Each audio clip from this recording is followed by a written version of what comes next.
안녕하세요. 여의도에서 미국 시장 읽어주는 남궁재문주임과 함께하는 여미남 오늘 1월 26일 목요일 순서입니다.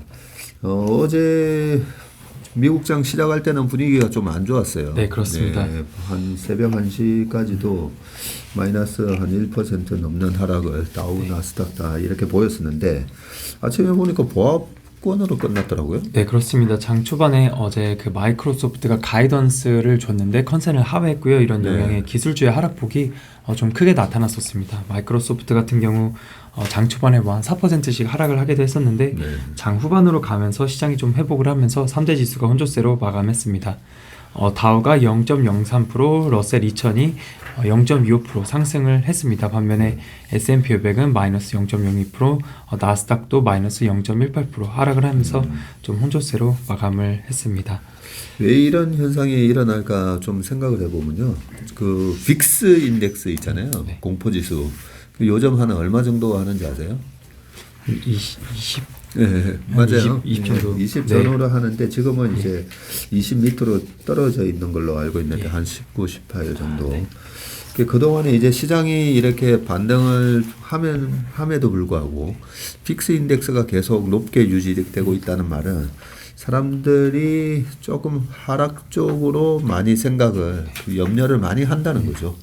예, 그런 부분이 우리나라의 이제 풋콜 레이쇼 제가 많이 보는 풋콜 레이쇼 지표도 보면 풋으로 많이 배팅을 하면 할수록 오히려 반대로 가는 현상이 일어나는데 그게 이제 많은 시장 참가자들이 미리 이제 빠지는 거에 대해서 대비를 하고 있기 때문에 그렇게 어떤 악재가 일어나도 오히려 거기 매수 이제 환매수를 하려고 하는 그런 매수세가 많아서 좀 그런 게 아닌가라는 생각하는데 예, 어제 다우 지수도 그러면 이게 그 마이크로소프트의 그런 실적 발표라든지 오늘 새벽에 있었던 또 테슬라의 실적 발표 이런 부분들이 이제 조금씩 미스를 해도 사람들이 다 인지를 하고 있구나라는 그런 느낌을 들었습니다. 섹터별로는 어떻게 됐죠? 네, 섹터별로 보시면 강세를 보인 업종으로는 자유소비재가 0.54%, 금융이 한 0.7%, 뭐 필수소비재 0.3%, 그리고 뭐 부동산이나 소재, 헬스케어 강세로 마감을 했습니다. 반면에 하락한 업종을 보시면 유틸리티가 마이너스 1.4% 가장 크게 하락을 했고요. 뭐 산업재나 커뮤니케이션, IT, 에너지 이렇게 좀 약세로 마감을 했습니다. 상당히 다 전반적으로 예, 견고한 모습을 보이고 네. 지금 이제 FMC 회의가 곧 이제 다가오고 있는데 금리는 지금 어떻게? 네, 매크로 쪽 보시면 10년물이 1bp 정도 빠지면서 3.44, 그리고 2년물은 어제 8bp 빠지면서 4.13%로 마감을 했습니다. 달러 인덱스도 조금 빠졌습니다. 그래서 101.6, 그리고 WTI 유가는 배럴당 80.4달러 기록을 하고 있고요. 천연가스가 또 다시 급락을 했습니다. 거의 한 8% 정도 하락을 하면서 3달러 정도 기록을 하고 있고 최근에 금도 강세를 보이고 있고요. 비트코인도 연초 대비 한 41% 오르면서 23,300달러 정도의 현재 거래가 되고 있습니다.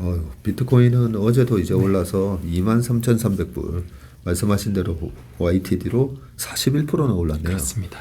네, 항상 전 세계 유동성의 바로 밑에는 이 비트코인을 보면 알 수 있다라고 저는 말씀을 드리는데 상당히 좋고 금리가 이 25bp를 인상하는 확률이 거의 지금 100%라고 하는데도 불구하고 4.5인데 이제 4.75가 되는데도 2년물 국채금리가 4.13까지 떨어진다는 게 예, 이제 페드의 금리 인상이 곧 이제 마무리된다. 이런 식으로 시장은 계속 생각하는 것 같습니다. 네, 그러면 빅테크 쪽 어제 동향 살펴보시면 애플이 마이너스 한 0.5%, 마이크로소프트가 어제 시간 외에서도 그렇고 장 중에 한 4% 하락을 하기도 했었는데요. 거의 다 회복을 하면서 어제는 약보합 정도 마이너스 0.6%로 마감을 했습니다. 구글도 마이너스 2.5%, 메타 플랫폼즈 마이너스 1.1% 정도 기록을 했고요. 아마존이 0.9% 상승했고 테슬라가 0.4% 상승을 했습니다.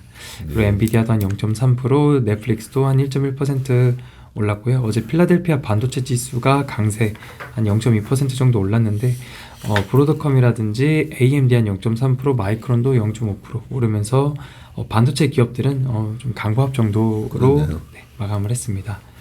또 금융 쪽 보시면 JP모건이 한 0.5%, 뱅크 오브 아메리카가 0.9%, 어제 웰스파고가 또 크게 올랐습니다. 한 2% 정도 올랐고 블랙락은 약보합 정도로 마감을 했습니다. 또 섹터 쪽에서 리오프닝 쪽 보시면 CCL, 카니발이 한 0.9%, 델타 에어라인도 1.5% 이렇게 상승을 했고요. 라스베가스 샌즈는 좀 약세로 마감을 했습니다.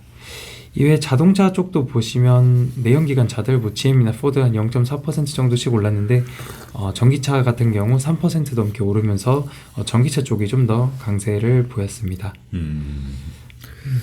전반적으로 지금 연초 이후의 흐름이 뭐 그렇게 확 바뀌는 듯한 느낌은 안 들어요. 보니까 리오프닝 관련 주식들도 보면 어제 같은 경우에도 이제 강하게 보이고 있고, 우리나라 은행들도 이번에 그 얼라인 파트너스의 그런 주주선으로 큰 폭의 이제 상승을 했었는데, 지금 미국의 금융주도 웰스파고가 어제 2% 오르면서 연초 이후로 지금 이제 10% 가까이 지금 상승하는 그런 모습을 보이고 있고, 자동차 쪽도 나쁘지 않아요, 그죠? 네. 전기차 관련된 섹터가 항상 작년 연말까지 안 좋았었는데, 루시드 같은 경우랑 리비안이 어제도 3%씩 오르면서 루시드도 연초 이후로 30%나 올랐네요. 그렇습니다. 네. 그리고 반면에 이제 필수 소비재는 전부 다 연초 이후로 다 마이너스입니다. 어제도 보니까 약보합으로 다들 끝났고, 헬스케어 섹터도 보면 모더나를 제외하고는 연초 이후로 다 4%에서 파이자는 12% 예, 그렇습니다. 정도 끝나는 그런 모습이었네요. 어젯밤에 뭐 특별하게 나온 어떤 뉴스가 있었나요? 어제 뭐 경제 지표 발표는 없었습니다. 최근에 미국의 주택 시장이 계속 안 좋았었는데요. 그 레드핀이라는 부동산 업체에서 주택 시장 회복이 시작이 됐다라는 리포트를 냈습니다. 그래서 우측의 사진을 보시면은 좌측 이 파란색 선은 30년 고정 모기지 금리이고요. 우측에 있는 거는 주택담보대출 신청입니다. 그래서 내용을 좀 살펴보시면 최근 30년 고정 모기지 금리 하락으로 주택의 수요가 증가하고 있다라고 합니다. 파란 선 보시면 고점이 7.08이었는데 최근에 6.15로 떨어지면서 거의 0.93%가 고점 대비해서 하락을 한 상황입니다. 그 내용에서 임장 투어 수요가 11월 대비해서 17% 최근에 증가를 했다라고 하고 있고요. 다만 전년 동기 대비해서는 23% 감소를 한 수준이라고 합니다.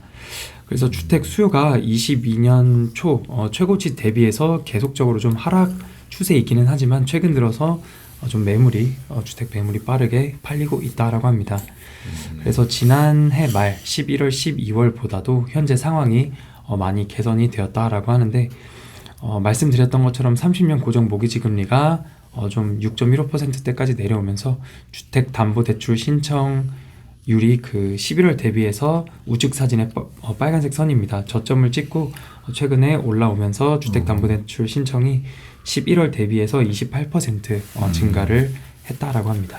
예, 이게 경기가 이제 페드의 고금리 정책에 의해서 올해 경기가 본격적으로 혹독한 이제 침체로 들어가려면 실질적으로는 요 신청 건수가 그죠? 네.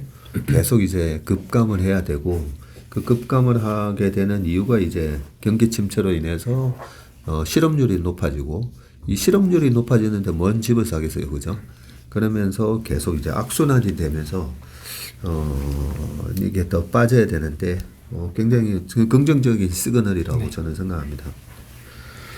네, 그래서 12월 달에 기존 주택 판매 건수가 전월 대비해서 3% 증가를 했다라고 합니다. 이는 14개월 만에 처음으로 MM으로 증가를 한 수치라고 하고요. 말씀해 주셨던 것처럼 가격이 또 중요한데요. 콘도 및 초고가 주택보다는 교외나 그리고 또 저렴한 주택 수요가 특히 더 높다라고 합니다. 한 40만 달러 이하 같은 경우는 바로바로 뭐 주말에라도 바로 팔린다라고 하고요. 100달러 미만도 한 일주일 정도 뭐 이렇게 하면 금방 팔린다라고 합니다. 그래서 향후 금리가 더 하락하게 된다라고 하면은 수요는 더욱 증가할 것인데, 일단 아직은 갈 길이 여전히 멀다라고 평가를 했습니다. 네, 상당히 중요한 임플리케이션이 있는 지표 발표였던 것 같습니다. 네, 그리고 또 아래에서 어제 특징 종목 좀 말씀드리겠습니다. 어제 그 실적 발표한 기업이 상당히 많았는데요. 먼저 쉐브론이 시간 외에서 한 2.8% 오르고 있습니다. 실적 발표를 한 건 아니고 75빌리언 규모의 자사주 매입을 실시한다라고 합니다. 올해 4월 1일부터 실시를 한다라고 하고요. 그리고 3월 10일부터 그 DPS 배당을 1.51달러로 올린다고 합니다. 6.3% 올리고 지난해에 워낙 실적이 좋았고 돈을 많이 벌었기 때문에 자사주 매입과 DPS 인상 소식이 있었고 금요일날 미국 시장 장전의 실적 발표를 예정하고 있습니다. 예, 이 DPS가 아마 분기에 주는 배당이겠죠 아마. 예, 연간인가 분기인가 모르겠는데, 근데 주가가 179달러니까 그죠? 네. 예, 1.5달러씩 4번 주면 네. 보통 미국의 기업들은 거의 한 3% 정도는 주더라고요. 그리고 마이크로소프트가 때문에 이제 주가가 등락이 좀 심했었던 건데. 네, 그렇습니다. 어제 제가 실적 정리해서 좀 말씀을 드릴 때는 시간 외에서 4% 정도 오르고 있었었는데요. 네. 이제 끝나고 나서 확인을 해 보니까 시간 외에서 음전을 했었습니다. 가이던스를 컨센을 하회하는 수준으로 제시를 했기 때문에 그런 걸로 보이고요. 그리고 그 애저 성장률을 30%에서 31% 제시를 했는데 컨센서스가 35%였습니다. 그래서 애저 이런 클라우드 부분의 성장률을 좀 하회하면서 좀 주가가 하락을 했었던 것 같습니다. 그래서 좀 월가의 애널리스트들의 투자 의견을 봤는데 CT의 테일러 애널리스트는 투자 의견을 바이로 목표가는 282달러로 상향 조정했습니다. 뭐 애저나 윈도우 OEM 등의 보수적인 전망에도 불구하고 매출이나 EPS 등이 앞으로도 좀 계속 좋을 것이다. 뭐 이런 투자 의견을 줬고요. 그리고 모건 스탠리의 키스 애널리스트는 투자 의견을 오버웨이트 목표가는 307달러 제시를 하면서 단기 하락은 오히려 매수의 기회이다. 뭐 반등의 기회이다. AI 발전에 따라서 향후 애저의 전망이 높다. 뭐 이런 평가를 했습니다. 우리는 어제 아침에 이 내용을 보면서 클라우드에서 20%의 성장을 이어간다는 걸 보면서 야 대단하다 뭐 그렇게 생각했었는데 컨센이 35%로 되게 눈높이가 높았었던 거네요. 그런데 30에서 31%, 야, 이 정도만 하더라도 어마어마한 이제 성장률인데, 시장의 눈높이가 높았지만, 그래도 주가는 보합권이고, 307달러면 지금 주가가 240불이거든요. 앞으로도 위로 67달러나 더 올라갈 수 있다라고 생각을 하고 있으니까, 거의 뭐, 한 25% 가까운 그런 상승 업사이드 룸이 남아 있다고 볼 수가 있겠네요. 자, 이제 아침에 이제 테슬라 얘기가 있었는데 테슬라는 실적 발표를 했는데요. 이거는 뒤에서 최러 상무님께서 자세히 말씀해 주실 거라서 좀 생략을 하도록 하겠습니다. 그리고 ASML도 실적 발표를 했습니다. 회계년도 22년도 4분기 실적을 발표를 했고 YOY로 매출이 29% 증가를 하면서 컨센서스를 상회했습니다. 총 이익률이 51.5%, 영업이익률이 33% 기록을 했고요. 넷 부킹스라고 하는데 이게 재판 수주라고 해야 되나요? 앞으로 매출들이 이렇게 6.23 빌리언 유로가 있다라고 합니다. QOQ는 수주 잔고라고 보면 되겠죠 아마? 예, 그렇습니다. QOQ로 29% 좀 하락을 하기는 했다라고 합니다. EUV의 비중이 한 53% 정도가 되는데 내 부킹스 자체는 컨센을 소폭 하회했습니다. 그래서 회계연도 23년도 연간 가이던스 보시면 매출 성장률을 25%로 그리고 다음 분기 매출을 6.1에서 6.5 빌리언 유로를 제시를 했는데 컨센서스를 상회를 했고요. 그리고 총 이익률을 49에서 59% 제시를 했는데 컨센서스가 50.6이었습니다. 그래서 컨센을 조금 하회했습니다. 그리고 이어서 25년도에는 총 이익률이 54%에서 56% 그리고 23년까지 60% 총이익률을 달성할 거다라고 얘기를 했고요.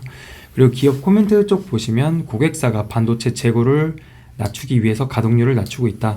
PC 스마트폰 수요가 부진하고 데이터 센터 성장도 둔화되는 상황인데 다만 산업용 전장과 수요는 여전히 강하다라고 얘기를 합니다. 또한 반도체 업황 개선을 기대한다라고 언급을 했는데 또 이에 큰 배경으로 중국의 리오프닝을 지목을 했고요. 또 반도체 업황과는 별개로 ASML이 장비 수요는 여전히 강한데 고객사들이 하반기 업황 개선과 24년 상승 사이클에 대비하기 위해서 준비하고 있기 때문이라고 합니다. 하반기 혹은 내년에 수요 회복에 대비하기 위해서 노광 장비 구매를 미룰 수 없고 수요가 여전히 우리의 공급 능력을 상회를 하고 있다. 고객사들이 우려하는 리세션의 기간이 ASML의 노광 장비 평균 리드 타임보다 짧다라고 판단을 합니다. 이어서 23년에도 EUV 시스템 60개, DUV 시스템 375개 생산 계획을 유지했고 23년에는 EUV 사업은 전년 대비 40%, 그리고 난 EUV 부문은 한 30% 성장을 예상을 하고 기존의 캐파 투자 계획을 유지한다라고 합니다. 일단 어제 주가는 0.23% 정도 상승으로 마감했습니다.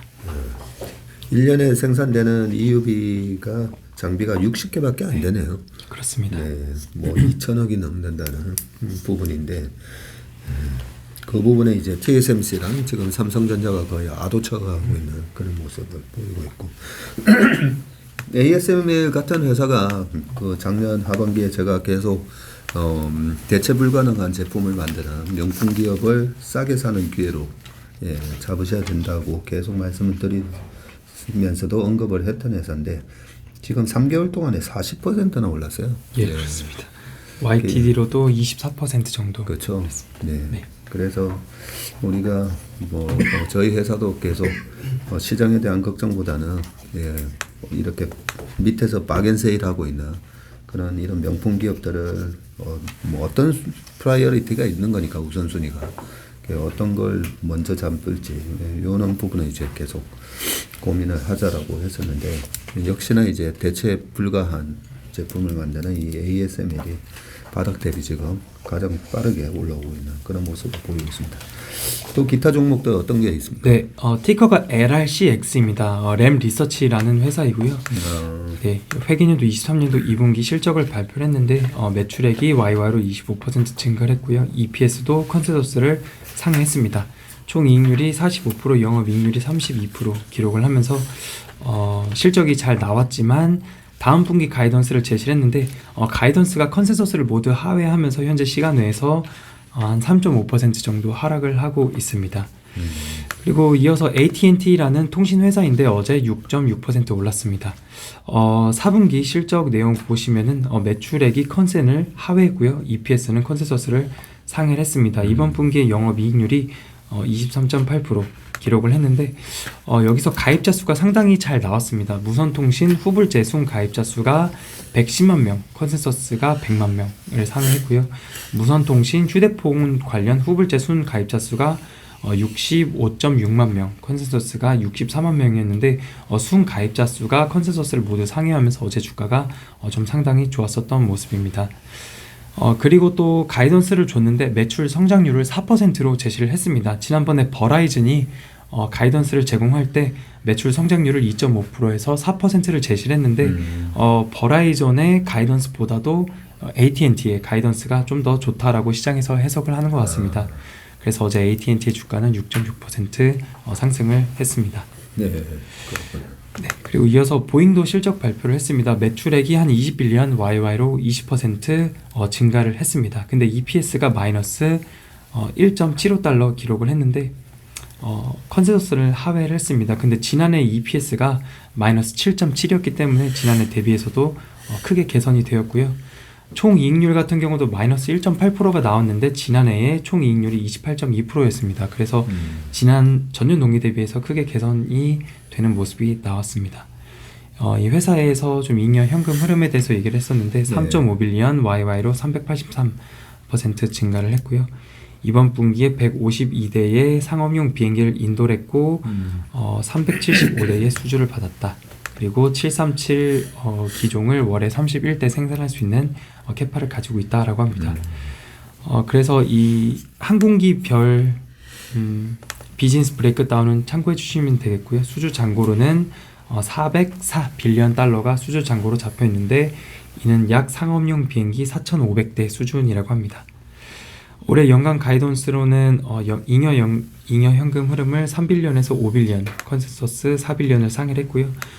공급난은 여전히 좀 있는 상황인데 수요가 상당히 강력한 상황이라고 합니다. 이 민간 항공기 시장 같은 경우에도 이제 아무래도 에어버스랑 보잉이 두 회사가 이제 뭐 우리가 이런 거 이제 듀오폴리라고 그러잖아요. 두 회사가 이제 네. 독과점을 하고 있다 보니까 수요에 따라서 이제 크게 이제 실적이 엇갈리게 되는데 그 동안에 이제 코로나 그 전에는 이제 73740 이런 것 때문에 그 동안에 보잉 주가가 거의 한 3년 4년 이렇게 안 좋았었는데 본격적으로 이제 수요가 되살아나고 있고 공급난이 아직까지 있다고 하고 하니까 앞으로 이제 보잉이 어느 정도 턴어라운드 하는지 한번 기대가 됩니다. 네, 마지막으로 IBM입니다. 컴퓨터 회사이고요. 4분기 매출액이 16.7 빌리언, EPS는 3.6달러 기록을 하면서 컨센서스를 모두 상회하는 좋은 실적을 발표를 했습니다. 총 이익률이 58.6%를 기록을 했고요. 사업부별로 보시면 소프트웨어 관련한 매출이 YY로 2.8% 증가를 했습니다. 그리고 컨설팅 쪽에서도 YY로 0.5% 증가를 했고요. 인프라스트럭처 쪽에서도 YY로 1.6% 증가를 한 실적을 발표를 하면서 사업부별로도 모두 컨센서스를 상회하는 실적을 발표를 했습니다. 이 회사가 실적 발표를 하면서 감원을 하겠다라고 발표를 했는데 감원 인원 수는 한 3,900명 약 1.5%에 해당을 한다라고 하고요. 3빌리언 달러 정도의 구조조정 비용이 발생할 것이라고 합니다. 그리고 올해 가이던스를 보시면 매출액을 10.5빌리언으로 제시를 했고 그리고 22년부터 24년까지 잉여 현금 흐름을 늘리겠다라고 하는데 35빌리언까지 달성하는 것이 목표라고 하고 현재 9.3빌리언 정도 달성을 했다라고 합니다. 그리고 현재 회사의 주가는 시간 외로 2.3% 정도 하락을 하고 있습니다. 네. IBM 하면 항상 이제 생각이 나는 게 1990년 우리가 자본시장 개방하기 전에 92년에 개방하기 전에 우리나라의 시가총액 전체 다 합친 것보다 이제 IBM의 시가총액이 크다. 그런 얘기를 항상 들었었는데 지금 시가총액을 확인을 해보니까 한 150조 정도 해요. 보니까 150조 정도 하고 이제 지금은 이제 삼성전자 하나만의 시가총액도 지금 거의 우선주하고 합치면 400조 가까이 되기 때문에 IBM이 그동안에 한 30년 동안 과거에 이제 PC 성장에 있어서 정말 세계 최고의 그때는 이제 애플 같은 기업이었었는데 지금은 어떤 패러다임이 모바일로 넘어오면서 지금 150조 정도 시총을 하고 있습니다. 네, 그리고 마지막으로 오늘 밤에 발표되는 경제 지표들이 몇 가지 있습니다. 내구재 수주와 코어 내구재 수주 그리고 4분기 GDP가 발표가 됩니다. 그리고 고용 관련 지표인 주간 실업수당 청구 건수가 있고요. 그리고 마지막으로 주택 관련한 지표인데 신규 주택 판매 건수입니다. 그래서 앞서서 처음에 뭐 주택 시장이 회복을 하고 있다라고 말씀을 드렸었는데 앞으로 발표되는 이 주택 지표 그리고 금리가 낮아지게 되면 주택과 관련한 기업들 뭐 이런데 좀 참고하시면 좋을 것 같습니다. 네. 아니 그 하우징 마켓 요 관련된 기사부터 시작해가지고 이 수많은 기업들 실적 발표한 거 요약하시고 전체 또 섹터 동향까지 다 이 한 얼마 걸려요 시간이? 어제 밤에 좀 해놨습니다. 미리 밤에 또 해놓고. 네, 어제 밤에 좀 해놓고요. 아침에 또 와서 이제 장이 끝나고 실적 발표하는 기업들은 아침에 정리를 하고요. 네. 장전에 발표하는 기업들은 밤에 좀 해놓고 잡니다. 네, 그러시군요. 그래서 밤에 보면 이제 뭐 저 회사에 있는 블룸버그가 원격으로 왔다 갔다 하는데 그렇게 있는데 우리 남궁재훈 주임께서 이렇게 밤늦게부터 새벽같이 와가지고 이렇게 정리를 해주시는 자료니까 잘 활용을 하시기 바라겠습니다. 오늘 여민한 순서는 여기까지 하겠습니다. 수고 많으셨습니다. 네. 고맙습니다. 감사합니다.